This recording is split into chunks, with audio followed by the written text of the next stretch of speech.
بسم اللہ الرحمن الرحیم والحمد للہ رب العالمین والصلاة والسلام علی سید المرسلین وعلی آلہ وصحبہ اجمعین، اما بعد۔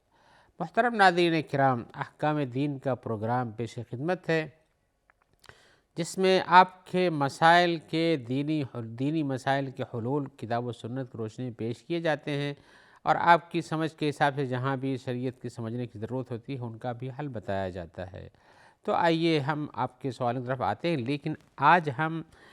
کسی نئے سوال سے پہلے اس سوال کی تکمیل کریں گے جو کہ ہم اس کے پہلے حلقے میں پیش کیے تھے۔ وہ یہ تھا کہ انسان اپنی نیتوں کے حساب سے کبھی اچھی نیت کرتا ہے، کبھی بری نیت کرتا ہے، اور ان دونوں کی تنفیذ جو ہے عملی طور پر کبھی نہیں کر پاتا اور کبھی کر لیتا ہے۔ تو پھر اس کے نہ کر پانے پر اس کا کیا انجام ہے؟ کیا اس پر گناہ لکھا جائے گا یا نہیں لکھا جائے گا؟ ہم نے بتایا تھا کہ حدیث میں آیا ہے کہ انسان اچھی نیت کرتا ہے اور اس کے بعد اس کو کر لیتا ہے تو اس کے لیے 10 نیکیاں، اس سے زیادہ بھی نیکیاں لکھی جاتی ہیں، اور اگر اچھی نیت کرتا اور نہیں کر پاتا ہے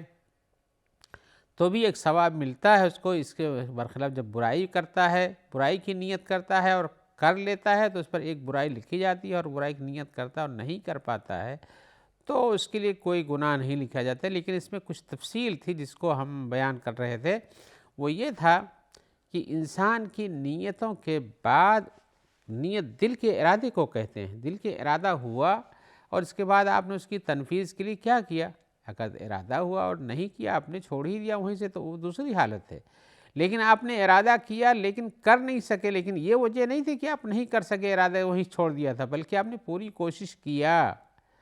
اس برائی کو کرنے کے لیے، لیکن تب بھی برائی نہیں کر سکے، آپ کے اندر عاجزی آ گئی، کمزور پڑ گئے، آپ کی تدبیریں کام نہ کر سکیں، لیکن کوششیں تو آپ نے بھرپور کیا، تو ایسی صورت میں وہ گناہ لکھا جاتا ہے اور اس کا عقاب بھی ملتا ہے۔ اس کی ہم نے مثال پیش کی تھی کہ حدیث شریف میں آیا ہوا ہے، اللہ کے رسول صلی اللہ علیہ وسلم نے فرمایا کہ جب انسان برائی کرتا ہے تو اس کے بارے میں بتایا گیا کہ القاتل المقتول کلاہما فی النار کی حدیث مشہور ہے، لوگ کہتے ہیں، اور وہ حدیث صحیح بھی ہے کہ آپ نے فرمایا، بخاری اور مسلم کی ہے، کہ قاتل اور مقتول دونوں جہنمی ہیں۔ اس فرمان پر صحابہ کرام نے آپ سے پوچھا تھا کہ اللہ کے رسول، قاتل تو جہنم میں جائے بات تو سمجھ میں آتی ہے، لیکن مقتول جو ہے جس کا قتل ہو چکا وہ جہنم میں کیسے جائے گا؟ اس نے تو قتل ہی نہیں کیا ہے۔ ان کی سمجھ میں آیا کہ قاتل ہی کوشش کیا اور مار ڈالا، اور مقتول نے تو نہیں مارا، تو لیکن آپ نے کہا کہ دونوں جہنمی ہیں، تو آپ نے فرمایا اس کے جواب میں، انہ کان حریصا علی قتل صاحبہ، یہ بھی اپنے ساتھی کو مار ڈالنے کے لیے بھرپور کوشش میں تھا، یہ بھی اس کی تمنا تھی، حریص تھا کہ اس کو بھی قتل کر دے۔ تو صرف دل کا ارادہ نہیں تھا، یہ چلا رہا تھا، جیسے مان لیجیے تلوار وہ بھی چلا رہا ہے، یہ بھی چلا رہا ہے، لیکن ایک نے مار ڈالا اور دوسرا نہیں مار سکا، تلوار تو چلا رہا تھا، یہ بھی بندوق یہ بھی چلا رہا تھا، یہ ایک ہی تدبیر یہ بھی کر رہا تھا، تو اس کوشش کی بنیاد پر اس پر گناہ لکھا جاتا ہے۔ اس لیے آپ نے فرمایا کہ اس کی اس کوشش میں اگر یہ گناہ لکھا جاتا ہے تو اس کا بدلہ بھی جہنم مل سکتا ہے۔ لیکن دوسری پوزیشن یہ ہے کہ برائی کا ارادہ کیا لیکن اس برائی کو اللہ کے خوف سے چھوڑ دیا، یہ نہیں کہ وہ عاجز ہو گیا تھا، یہ نہیں کہ وہ کوشش کر رہا تھا اور نہیں کر سکا، بلکہ اس نے ارادہ کیا اور اس کے بعد اس برائی کے لیے کوئی کوشش نہیں کیا، بلکہ اللہ کے ڈر سے چھوڑ دیا، عاجزی نہیں تھی، خوف الہی تھا وہاں پر۔ تو ایسی صورت میں اس کے لیے ایک اچھائی لکھی جاتی ہے اس خوف الہی کی بنیاد پر کہ اس نے برائی چھوڑ دی، یہ کہ اچھائی کا ارادہ تھا نہیں کر سکا تھا وہ بھی لکھا جاتا ہے، لیکن یہاں پر برائی کا ارادہ کیا اور نہیں کر سکا اس لیے کہ اللہ سے ڈرا تو اس نے چھوڑ دیا، تو اس پر اس کے لیے اچھی چیز لکھی جاتی ہے۔ حدیث میں آیا ہوا ہے، اذا ہم عبدی بسیئۃ فلم یعملها، جب میرے بندے نے برائی کا ارادہ کیا اور اس کو نہیں کیا، فاکتبوها له حسنہ، تو اس کے لیے ایک اچھائی لکھ دو، فإنما ترکها من جرائی، اس لیے کہ اس نے ہماری وجہ سے اسے چھوڑ دیا ہے۔ یہ حدیث بخاری میں ہے اور مسلم میں ہے، گویا کہ اس برائی کے چھوڑنے کا سبب یہ عاجزی نہیں بلکہ اللہ کا خوف ہے، تو جب اللہ کے خوف سے چھوڑے گا تو اس کے لیے اللہ تعالیٰ ایک لکھ دیتے ہیں۔ اپنے فرشتوں کو کہتے ہیں کہ اس کے لیے ایک نیکی لکھ دو، اس لیے ہماری وجہ سے چھوڑا ہے۔ تیسری پوزیشن یہ ہے کہ آدمی برائی کا ارادہ کرے پھر اس سے غافل ہو جائے اور دھیان سے اتر جائے۔ پھر یہاں آپ دیکھ رہے ہیں، یہاں برائی کا ارادہ کیا پھر دھیان سے اتر گیا، اس کے لیے کوئی کوشش نہیں کیا اس نے، اور یہاں پر یہ صورتحال نہیں کہ عاجز ہو گیا اور کیا نہیں، نہ یہ صورتحال ہے کہ اللہ کے ڈر سے چھوڑ دیا تھا لیکن غفلت میں پڑ گیا، بھول گیا، نہیں ارادہ کیا تھا لیکن اس کا موقع نہیں آیا، اس لیے کہ اس کو نسیان طاری ہو گیا۔ تو اسی صورت میں نہ اس کا گناہ لکھا جاتا ہے نہ اس کا عقاب لکھا جاتا ہے، اس لیے کہ ارادہ کیا تھا، ارادے کے بعد جہاں پر اچھائی یا برائی لکھی جاتی ہے وہ چیز تنفیذ میں نہیں آئی بلکہ اس سے غافل ہو گیا، چھوڑ دیا، بھول گیا، تو ایسی صورت میں اس کے لیے کچھ نہیں لکھا جائے گا۔ جیسا کہ حدیث میں اذا ہم بسیئۃ فلم یعملها لم تکتب علیہ، جب ارادہ کیا برائی کا، یہ حدیث سے بخاری میں ہے اور مسلم یہ بھی ہے، وَإِذَا هَمَّ بِسَيِّئَةٍ، اور جب برائی کا ارادہ کیا فلم يعملها، اس کو کیا نہیں، لم تکتب علیہ، اس پر وہ لکھی نہیں جاتی ہے، وَإِذَا هَمَّ بِهَا فَعَمِلَهَا، اور اگر اس کا ارادہ کیا پھر اس کو تنفیذ میں لے آیا، کتبت علیہ سیئۃ واحدہ، اس کے لیے ایک برائی لکھی جاتی ہے۔ تو خوف الہی سے چھوڑ دینے میں ثواب ملتا ہے، اور عاجزی کی بنیاد پر وہ کام نہیں کر سکے، اس کی بہت ساری مثالیں ہیں، کہاں پیش کریں گے، ایسی کتنی ساری برائیاں انسان سوچتا ہے اور کریں گے لیکن اس کے کرنے کے لیے اسباب نہیں پیدا ہو پاتے ہیں، کوشش کرتا ہے، ارادہ کرتا ہے، راستے میں اس کے جاتا ہے لیکن کسی وجہ سے اس کو نہیں کر پاتا ہے، تو یہ اس کی کوشش اس کے لیے وبال جان بنتی ہے، لیکن اسی برائی کو خوف الہی سے چھوڑ دینے میں اس کا ثواب ملتا ہے۔ آئیے ہم ایک اور سوال کی طرف آتے ہیں جو کثرت سے پوچھا جاتا ہے اور لوگ اس پر نکیر بھی کرتے ہیں۔ یہ ہمارے بھائی نے پوچھا ہے کہ کیا مصحف یعنی قرآن مجید سامنے ہو تو اس کے مقابل میں پیر کو رکھا جا سکتا ہے، یا کہ مصحف یعنی قرآن مجید کو پیٹھ کے پیچھے رکھا جا سکتا ہے کہ نہیں؟ اور اس وجہ سے بھی لوگ کہیں لوگوں کو دیکھتے ہیں کہ وہ ایسا رکھے ہوئے ہیں پیر، وہ کس وجہ سے رکھے تھے یہ تو ان کو نہیں معلوم، لیکن صورتحال ان کو ایسی نظر آتی ہے اس لیے ان پر نکیر ہوتا ہے اور اس کے بارے میں سوال کرتے ہیں۔ تو حقیقت یہ ہے کسی بھی کام کی تنفیذ اس کے ارادے کی بنیاد پر ہوتی ہے، جیسے میں ابھی بتا رہا تھا آپ کو کہ ارادہ کیا اور کام سوچ کے کوشش بھی کیا اور نہیں کر سکا یا کر سکا تو اس کا انجام کچھ اور ہے، اور ارادہ کیا اور دل میں نیت پیدا ہوئی اور وہ عملاً کیا بھی اس کو، اور یا ایک ہی عاجزی ہو گئی، نہیں کر سکا، کئی حوالے تھے میں نے تفصیل کیا تھا، لیکن یہاں پر بھی اسی نیتوں کا دخل ہے۔ آپ یہ سمجھتے ہیں کہ اس طرح سے کرنا قرآن مجید کی اہانت ہے یا کہ بد تہذیبی سے پیش آنا ہے، ہم بھی اس کو مانتے ہیں اور سب مانتے ہیں کہ قرآن مجید قابل احترام کتاب ہے، اس کو سر آنکھوں پہ رکھنا چاہیے بلا شبہ،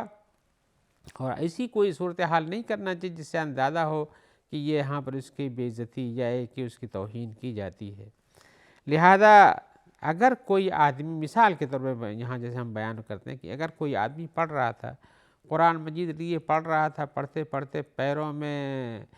جکڑن آ گئی، پیروں میں درد ہو گیا، اس نے پیر پھیلا لیا، اب پیر پھیلایا تو آگے کی طرف قرآن مجید تھا کہیں، اس کی بھی دو شکلیں ہو سکتی ہیں، دور ہے کہ نزدیک ہے۔ ایک شکل یہ بھی ہوتی ہے کہ آدمی پڑھتے پڑھتے تھک جاتا ہے، اٹھا کے ہاتھوں پہ رکھ لیتا ہے، پیروں کے اوپر رکھ لیتا ہے اور پڑھتا ہے، اور یہ بھی ہو جاتا ہے کبھی کبھی ٹیک لگا کے پڑھتا ہے، کرسی پر بیٹھ کے پڑھتا ہے، اٹھا کے پڑھتا ہے، رحل نہیں ہوتی ہے، تو بہت سی شکلیں ہیں۔ لیکن ان شکلوں کے اندر انسان اگر کسی مجبوری کے تحت ایسا کرتا ہے، اس کی نیت یہ نہیں ہے کہ قرآن مجید کی اہانت کی جائے، تو اس پر گناہ نہیں ہے، اس لیے کہ عملوں کا دار و مدار تو نیت پر ہے، انما الاعمال بالنیہ، عمل کا دار و مدار نیت پر، اس کا ارادہ کچھ ایسا نہیں ہے، بلکہ یہ اس کے پیر پھیلانے کی کوئی اور وجہ تھی جس میں وہ تھک گیا تھا، جکڑن آ گئی تھی، یا ایک ہی ہاتھوں میں طاقت نہیں رہی، اس لیے بعد ایسے اٹھائے رکھنا بھی آسان کام نہیں ہے، آدمی کچھ دیر تک، لیکن اگر دیر تک پڑھے، ایک پارہ دو پارہ پڑھے تو اس کے لیے دقت ہوتی ہے، تو اگر پیروں پہ رکھ لیا ایسی کوئی صورتحال پیش آئی تو اس کی مجبوری کو سمجھنا چاہیے. اس کا مقصد یہ نہیں ہے کہ وہ اہانت کرنا چاہتا ہے، بلکہ اپنی تکلیف کو دور کرنے کے لیے کچھ وقت کے لیے اس نے رکھ لیا ہے. لیکن اگر اس کا مقصد اہانت ہی ہے تو بلا شبہ گنہگار ہے. وہ بلا شبہ گنہگار ہے کہ قرآن مجید کی توہین کرنا کچھ آسان کام نہیں ہے، یہ بہت بڑی برائی ہے، لہذا اس سے بچ رہیں. لیکن یہ ایک مسئلہ دور و نزدیک کا بھی آتا ہے. اگر آپ نے پیر پھیلا اور قرآن آپ سے 2 میٹر دور ہے، کہیں رحل پہ رکھا ہوا ہے، تو پھر آپ کو یہ تصور نہیں کرنا چاہیے کہ اس کا مقصد یہی ہے، مقصد یہی قرآن مجید کی اہانت کرے. آپ کو اپنے بھائی کے بارے میں اس کی تکلیف یا اس کے کسی سبب کے بارے میں اچھا محمل پہ محمول کرنا چاہیے کہ ہو سکتا ہے ایسا ہوا ہو سکتا ہے ایسا تکلیف ہو گئی ہو. تو لہذا جب کبھی وہ قرآن مجید کی توہین کا ارادہ نہیں کیا ہو تو اس پر کوئی گناہ نہیں ہوتا ہے. اور یہ ہو سکتا ہے، بہت یہ باب دروازہ بہت واسع ہے، مصاحف بہت سارے ہیں قرآن مجید کے صفوں میں رکھے ہوئے ہوتے ہیں، اور اسی طرح سے پیچھے بھی ہوتے ہیں، پیچھے طاق پر ہوتے ہیں، یا کہ اس کے ساتھ کمبے کے ساتھ کچھ رکھے ہوتے ہیں تو آپ کو آگے پڑھنا ہے، وہاں بیٹھنا ہے. بہت ساری صورتیں ایسی ہوتی ہیں تو وہاں پر بیٹھنے والا یہ مقصد نہیں ہوتا کہ قرآن مجید کی اہانت کر رہا ہے، بلکہ مقصد اس کے ہے وہاں پر صف میں بیٹھنا ہے اور وہاں نماز پڑھنا ہے. اور اگر مان لیجئے صف میں آپ آگے پیچھے سارے لوگ بیٹھے قرآن پڑھ رہے ہیں تو کسی کے پیچھے ہوگا ہی، لیکن وہاں پر مقصد پیچھے کر کے اس بے عزتی کرنا نہیں، توہین کرنا نہیں ہے، بلکہ مقصد ہر ایک کا اپنا قرآن پڑھنا ہے. اس کی ضرورت کے تحت ویسا کرتا ہے، لیکن کوئی قصداً ایسا کرتا ہو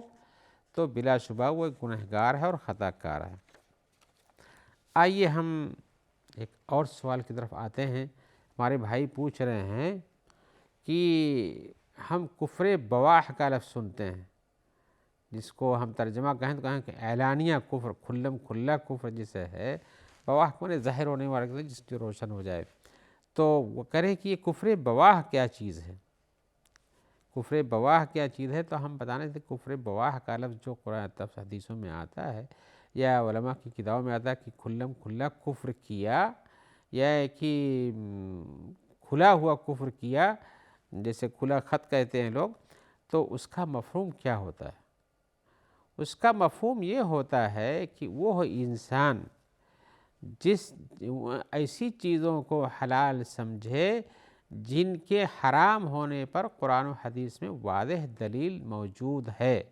اور ایسے ہی ان چیزوں کو صحیح سمجھے جو دین میں معلوم ہے کہ وہ چیز حرام کر دی گئی ہیں،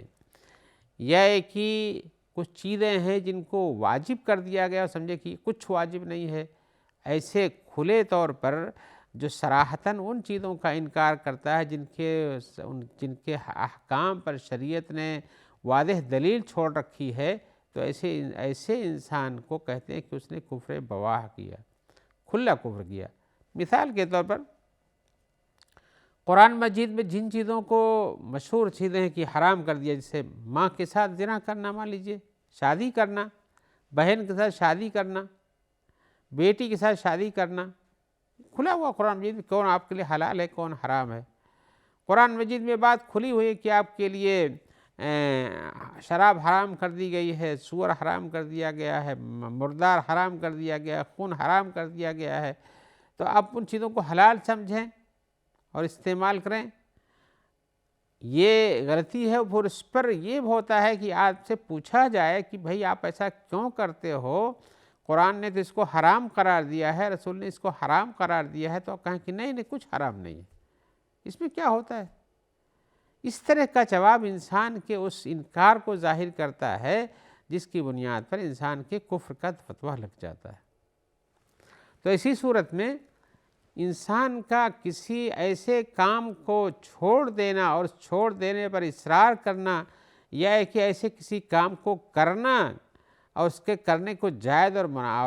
حلال سمجھے جس کو قرآن نے حرام قرار دیا ہے کھلے لفظوں میں، یا حدیث میں حرام کیا کھلے لفظوں میں، ایسے ہی اس کھلی ہوئی چیزوں کا کھلا انکار کرنا یہی کفر بواح یا کھلم کھلا کفر ہوتا ہے. لیکن ایک شکل اور بھی ہوتی جس میں بہت سے لوگ غلطی کرتے ہیں، وہ یہ ہے کہ انسان کوئی گناہ کرتا ہے، وہ چیز کر جاتا ہے جو کہ شریعت میں ناجائز تھی، جس کی حرمت پہ دلیل تھی، جس کو کہا گیا تھا کہ حرام کر دیا گیا ہے، یہ ہے کہ وہ چیز حلال کر دی گئی اور اس کو حرام قرار دے لیتا ہے اپنے اوپر، اور یہ غلطی کہاں سے کرتا ہے؟ ایسا نہیں کہ اس کا عقیدہ یہی بن چکا ہے، بلکہ عملی طور پر ایسا کر جاتا اور کہتا کہ ہم سے غلطی ہو گئی، یہ گناہ ہو گیا ہم سے، جس کو ہم معصیت کہتے ہیں عربی زبان میں، معصیت ہو گئی۔ تو ایسی صورت میں معصیت ہو جانا، گناہ ہو جانا انسان کا جانے میں یا انجانے میں، اور اس کے بعد معافی مانگ لینا، توبہ کر لینا، یہ کفر بواہ میں نہیں جاتا ہے۔ کفر بواہ میں صریحتاً انکار کو صراحتاً انکار کو کہتے ہیں، لیکن عملی طور پر غلطی کو تسلیم کرنا یہ کفر بواہ میں نہیں ہے۔ اور یہاں بتا دوں کہ معتزلہ کی ایک جماعت معتزلہ کہتے ہیں کہ غلطی کرنا یہ کفر ہے اور اس کا کرنے والا جہنمی ہے، لیکن اہل سنت یہ بات نہیں مانتے ہیں۔ اہل سنت کہتے ہیں کہ کفر بواہ ہو جس میں صراحتاً انسان ایسی چیز کا انکار کر دے جس کے حرام ہونے میں شبہہ نہیں ہے، یا ایسی چیز کو حلال کر لے جس کے حرام ہونے میں شبہہ نہیں ہے، یعنی اس کی دلیلیں واضح ہیں، لوگوں کو دین کا یہ معاملہ معلوم ہے، سبھی لوگ جانتے ہیں۔ کہاں یہ، اب میں اس کی مثال سے آپ کو پیش کروں تاکہ آپ کو اندازہ ہو سکے۔ مثال کے طور پر اگر کوئی انسان زنا کرے تو آپ نے کہا کہ زنا تو شریعت میں حرام قرار دے دیا گیا اور تم نے کفر کیا ہے کام کر کے، لیکن اس سے جب پوچھا جائے کہ تم نے زنا کیوں کیا اور یہ تو گناہ تھا، تو کہے بھئی غلطی ہو گئی، ایسا ہوا، لیکن اگر یہ کفر بواہ نہیں ہوا۔ لیکن اگر وہ کہے کہ نہیں زنا کرنا حلال ہے اور میں زنا اس لیے کرتا ہوں کہ زنا کرنے میں کون سی برائی ہے، شریعت نے منع کیا، یہ غلط ہے، ایسا کہنے والا انسان یہ کفر بواہ میں چلا جاتا ہے، اس لیے کہ ایک حرام چیز کو حلال کرنے کا حکم صادر کرتا ہے اپنے لیے۔ لیکن ایسی اور بھی چیزیں ہوتی ہیں، انسان اللہ تعالیٰ کو گالی دے یا شریعت کو گالی دے اور اللہ کے رسول کا مذاق یا اللہ کی کتاب کا مذاق اڑائے، اور ایسے ہی بہت سی چیزیں کرے جو کہ شریعت میں کفر کے درجے پہنچتی ہیں، اور اس کے بعد پوچھنے پر اس پر اصرار بھی کرے کہ نہیں یہ تو ایسا کچھ ہم نے کچھ غلط نہیں کیا ہے، یہ کفر ہے۔ لیکن انسان اگر کوئی گناہ کرتا ہے، غلطی کرتا ہے اور انجانے میں کر جاتا ہے، یا ہے کہ اپنے گناہ کا اقرار کرتا ہے کہ ہم نے ارادہ نہیں کیا تھا ایسا ہو گیا، تو وہاں پر اس پر کفر کا فتویٰ نہیں لگایا جا سکتا ہے۔ آئیے اس مسئلے میں ہم چونکہ بتانا چاہتے ہیں کہ یہ بہت مشکل مسئلہ ہے، لوگوں کے ہاں بہت جلد بازی لوگ کرتے ہیں، کسی پر حکم لگانے میں ایسا نہیں کرنا چاہیے، اس کی حقیقت کا پتہ کرنا چاہیے۔ اور اسی جواب کے ساتھ ہم آپ سے امید رکھتے ہیں کہ انشاءاللہ اب ہماری آپ کی دوبارہ ملاقات ہوگی، اللہ اس کی توفیق دے، اور امید رکھتے ہیں کہ آپ ہمارے لیے اور اپنے بھائیوں کے لیے سب کے لیے دعا کریں گے، اور ایسے ہی ہمارے ان بھائیوں کو بھی اللہ تعالیٰ جزائے خیر دے، ان کے لیے ہم دعا گواہ ہیں جو اس پروگرام کے آپ تک پہنچانے میں تعاون دیتے ہیں۔ اللہ تعالیٰ ان کو اپنی عافیت میں رکھے اور اچھا بدلہ عطا فرمائے۔ والسلام علیکم ورحمۃ اللہ وبرکاتہ۔